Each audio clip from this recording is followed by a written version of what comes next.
ये वीडियो मैं शूट कर रहा हूँ रात के 1 बजे। आप लोग यहाँ पर देख सकते हैं 1:24 हो गया और अभी मैं भावना देख के आ रहा हूँ।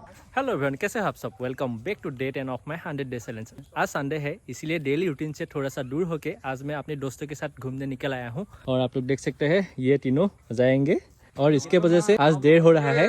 आज हम लोगों को दोस्त की वेडिंग रिसेप्शन के लिए एक गिफ्ट खरीदना था, तो इसीलिए हम लोग पहुंच गए विशाल मेगा मार्केट।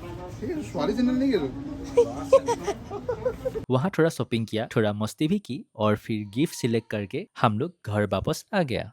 कल का पूरा संडे मैं दोस्तों के साथ ही स्पेंड किया। सच बोलो तो जब मैं उन लोगों के साथ रहता हूँ तो वीडियो बनाना भी भूल जाता हूँ। आज हमारे घर के पास ही भावना चल रहा है। भावना असम की एक ट्रेडिशनल रिलीजियस थिएटर आर्ट है, जिसमें भगवान कृष्ण और पुराण की स्टोरीज म्यूजिक और एक्टिंग के थ्रू दिखाया जाता है। शायद आप लोग बैकग्राउंड में उसकी आवाज सुन पा रहे होंगे। तो चलिए आप लोगों को भी थोड़ा सा भावना दिखाते हैं और आज का ब्लॉग कंप्लीट करते हैं।